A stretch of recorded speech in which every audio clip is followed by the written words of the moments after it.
shall be added unto you. Alleluia, alleluia.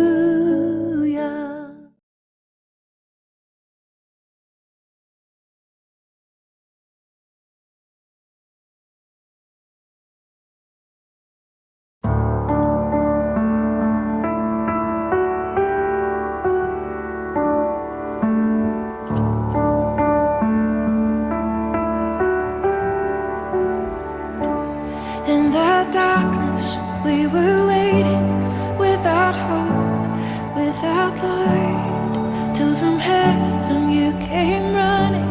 There was mercy in your eyes, to fulfill the law and prophets. To a virgin came the word, from a throne of endless glory, to a cradle in the dirt.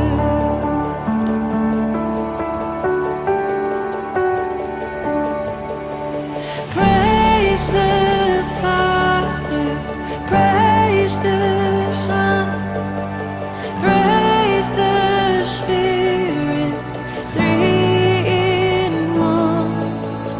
God of glory, majesty,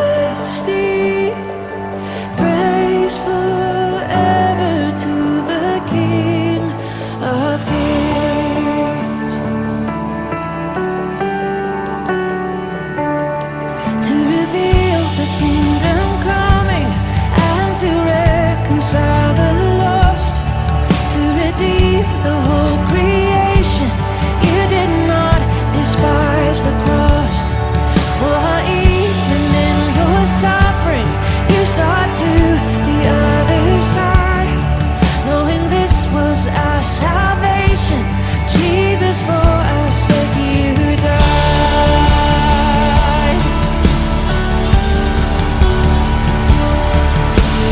Praise the Father, praise the Son, praise the Spirit, three in one.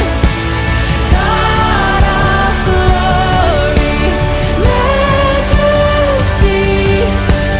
praise forever to the King of Kings.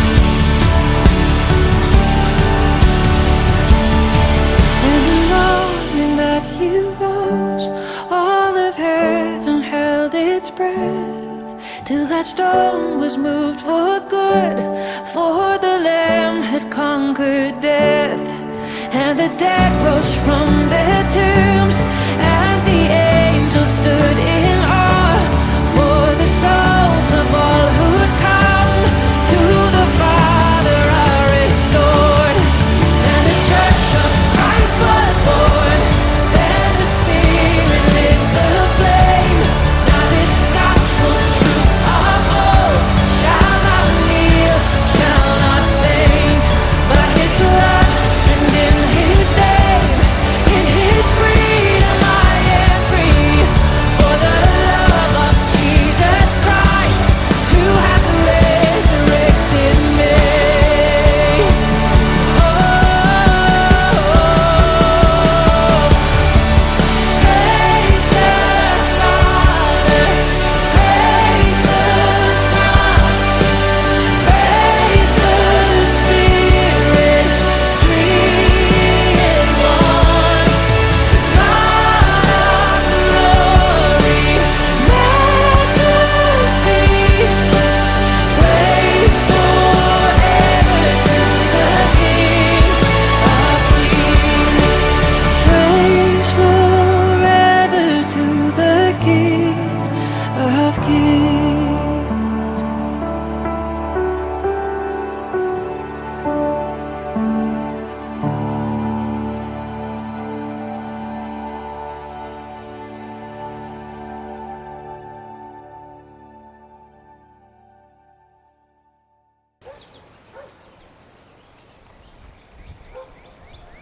I wanted to share a message with you on this remarkable day. This day the world calls Easter, but we know it as Resurrection Day. Although we are still separated, combating the coronavirus, This is still a day for us to celebrate and rejoice as we remember what God did for us. This is Easter. It is Resurrection Day, the day when God demonstrated his power to all creation, and especially to all created beings. This is the day when the kingdom of God took hold on planet Earth, and the promises of Jesus came into effect. They were validated by his resurrection. The day when love conquered fear, when death lost its sting, and when truth revealed conquered everything that the enemy had or will ever have. This is the day that the Lord has made, and we will rejoice in it greatly, for we are restored and brought into relationship with our Heavenly Father, into a relationship with our Lord Jesus, our Savior Jesus, and into a relationship with Holy Spirit, and also with our brothers and sisters in the body of Christ. We are his living temple, pure, holy, and perfect in his sight. We are his bride, chosen and destined to be with him forever. We are his beloved children, chosen to be joint heirs and rulers with Jesus. How can we not rejoice in this day of celebration? To show you the wonder of our God, I want to take a quick look at the prophecies of old that were fulfilled regarding Jesus the Messiah.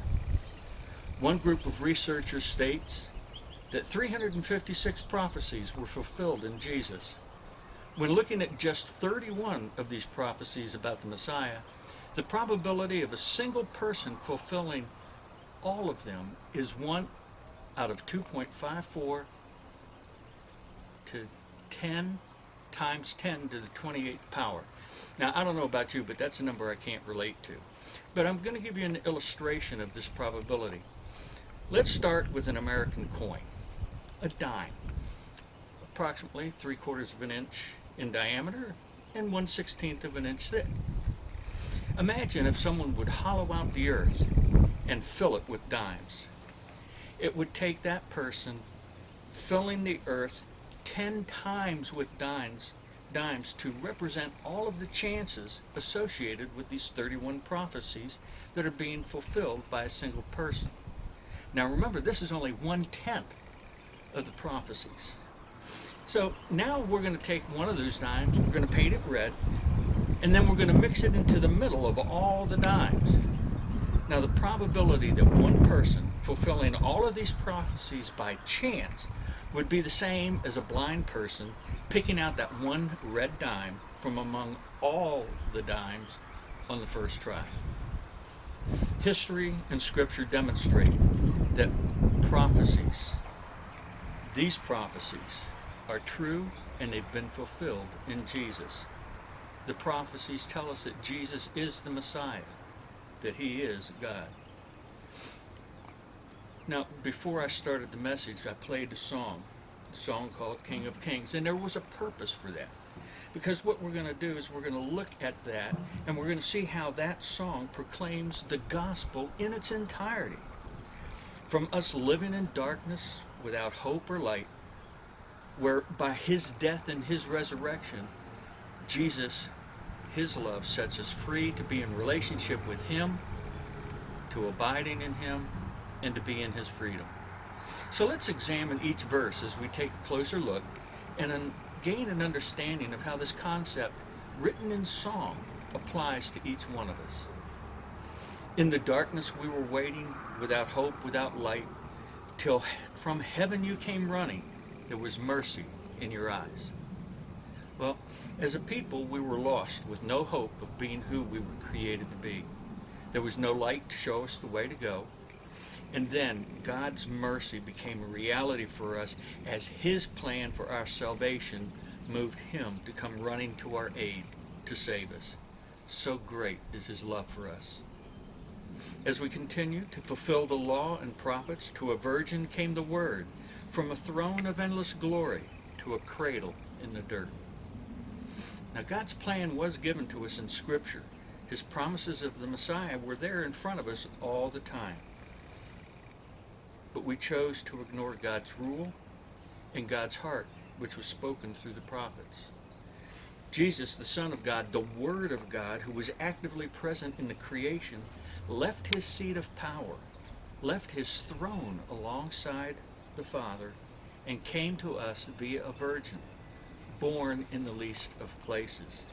That manger, that trough where Jesus was first laid, was actually a symbol that the kingdom of God is within a living temple, not a physical structure. God's plan, which was created before time, was now in action.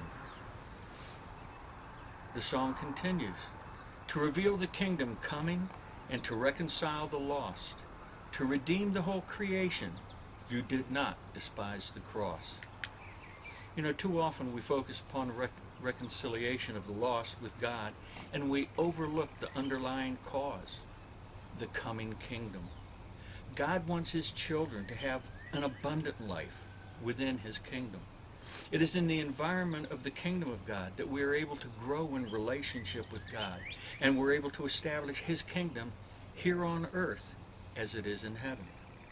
But to fulfill that prophecy as the Messiah, there was a price to be paid both for the reconciliation and for the establishment of God's kingdom in a living temple. Jesus went to the cross knowing that he would suffer great pain to justify us before God and to separate us from the world.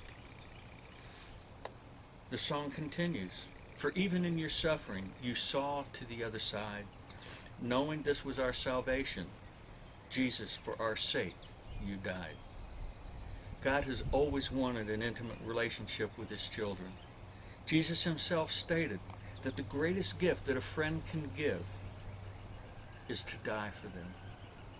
Knowing that suffering and death were required for our salvation, Jesus saw his future bride and willingly, if not gladly, endured great suffering, the most grievous of which would be the separation from his Father.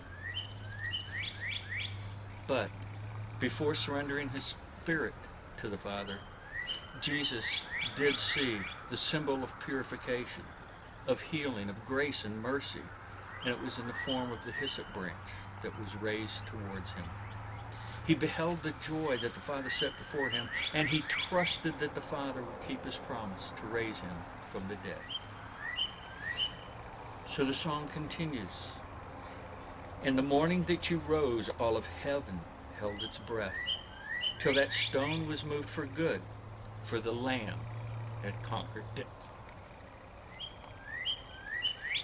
The fruition of his work on earth to restore for all of creation, to restore that relationship with God, was now complete. All the promises of God were validated in the resurrection of Jesus. Even the host of angels weren't sure what would happen on that special morning. On that morning, the morn of Resurrection Day, the dominion of the adversary was broken for God's children as the fear of death gasped its last breath. In fact, fear itself now fell under the dominion of love, God's love. The song continues, and the dead rose from their tombs, and the angels stood in awe, for the souls of all who come to the Father are restored, and the church of Christ was born. To signify that death was conquered, those who were dead, those who were chosen to be members of God's family, rose from their graves, and they were seen by the living. The angels of God and the adversary witnessed something they had never seen. A vast number of souls brought alive and restored with the Father. The church, the body of Christ, the bride of Christ, was born on this mighty and glorious morning. But the song continues. Then the Spirit lit the flame.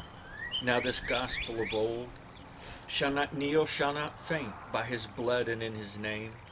In his freedom I am free, for the love of Jesus Christ who resurrected me.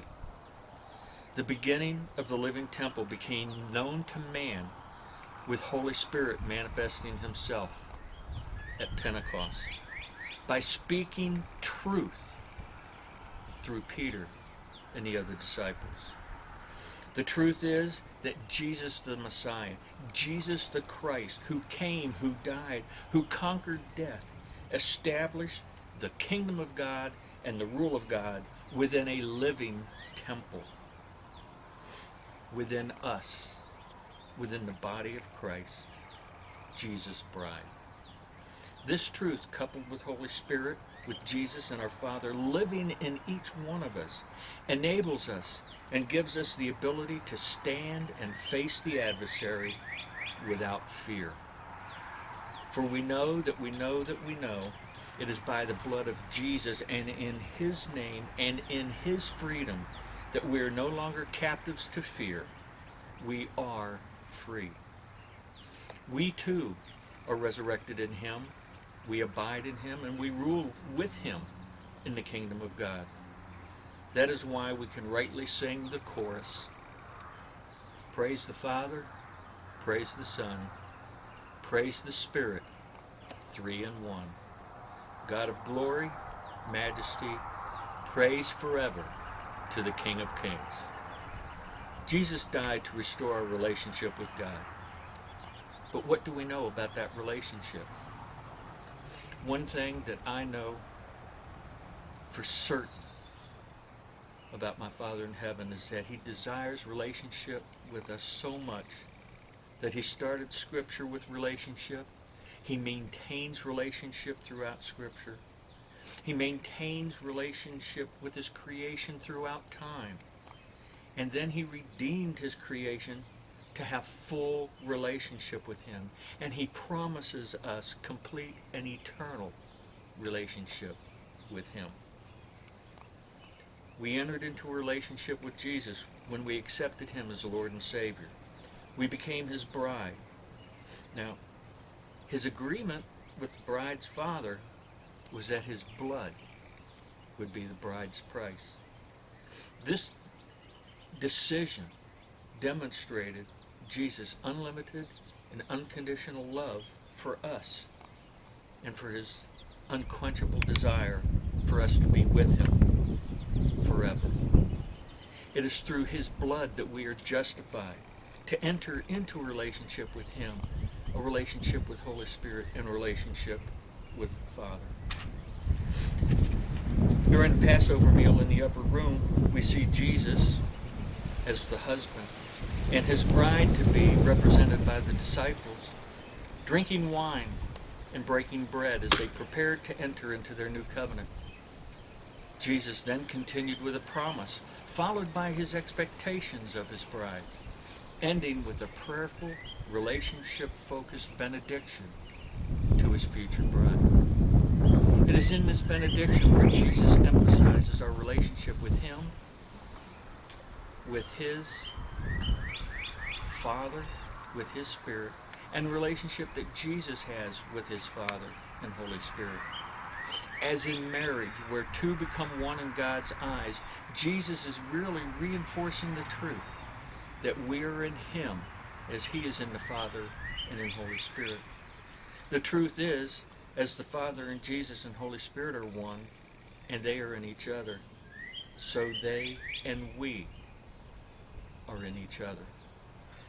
Are you beginning to comprehend the depth and the importance of an intimate relationship with Jesus? How important it is to God? Jesus expresses his deep desire that we, those who his Father has given to him, his bride, would be with him where he is and see his glory. He's telling his Father how he longs for us in this very, very unique relationship. Jesus gave us his symbol of the covenant relationship with his bride. He gave us Holy Spirit. Holy Spirit is our gift from Jesus. His symbol of our marriage covenant with him is Holy Spirit. Just like the rings that we exchange during our wedding ceremonies, the rings which have no beginning or end, shows that our love for each other is unending. So it is with Holy Spirit. In keeping with Jewish tradition, Jesus presented the symbolic gift of the marriage covenant to the bride after the bride price was paid. Holy Spirit also fulfills the Jewish tradition of the husband, sending someone who knows him very well to teach his bride about himself, about his business, his likes and his dislikes. It is during this process that the bride takes on and assimilates the characteristics of her husband. Jesus made a very significant promise to us. If we love him, he will reveal himself to us. And as he does this, we begin to see Jesus as who he is, not who we've painted him to be. As we learn more about him, he shows us more about ourselves, about our true identity, and about our unique purpose within the body of Christ, so that we can help her mature and be prepared for his return. And as we mature, we allow more of the fruit of the Spirit to be manifested in and through us. Each one of us is unique in the body of Christ, and individually we may not have it all together. But as the corporate body of Christ, together we have it all. All this is possible only because God loved us first, and he loved us so much that he sent his only begotten Son, Jesus, to pay the price that we couldn't pay. God's love is so profound and so deep. It's a love that intensely desires an intimate relationship with each one of us so that we can be set free. Although the cross was vital as a means for Jesus to pay the agreed upon price and to fulfill prophecy, it is only the beginning, the starting point of our relationship with Jesus. Our relationship with God was made possible by God's faithfulness and his love through a gift. All we need to do is to accept, to open, and live in that gift. In other words, we need to abide in Jesus. The power and ability for us to move forward in this unique and loving relationship comes through the resurrection of Jesus. His resurrection is an open display of God's love for his Son and his Son's bride. It's an awesome display of how much God treasures relationship.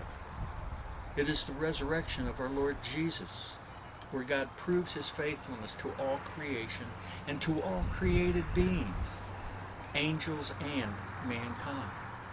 The resurrection proves that he is sovereign over all things, and that he is all-powerful, and he is love, complete and incomprehensible.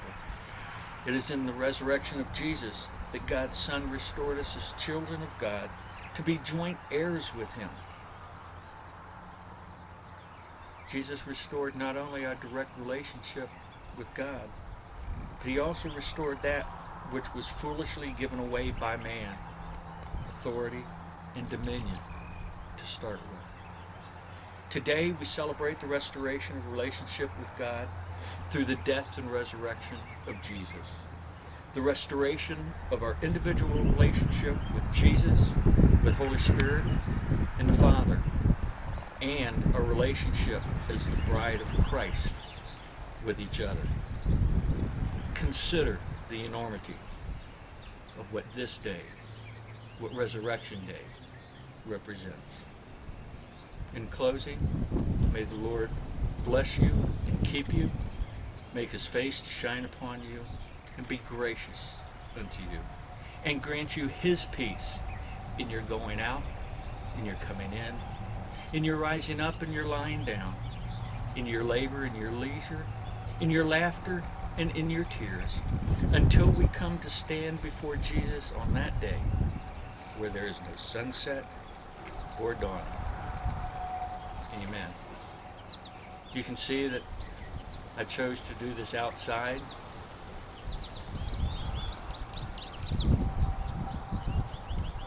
Because we miss you. We miss being with you, being able to share with you face to face. This was best that I could come up with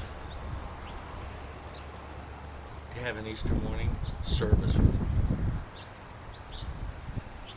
God bless and rest in Him.